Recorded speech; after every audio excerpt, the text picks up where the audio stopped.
As you guys can see, we have a horrible snowstorm here today with winds up to 100 to 110 kilometers per hour.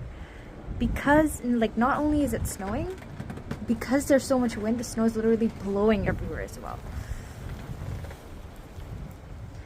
It's super duper cold. All the schools are closed, all the universities are closed this time too.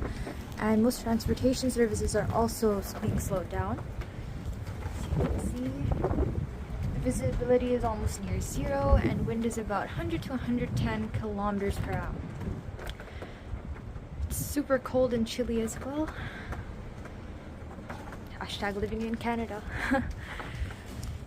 Anyway, stay tuned for more. Bye.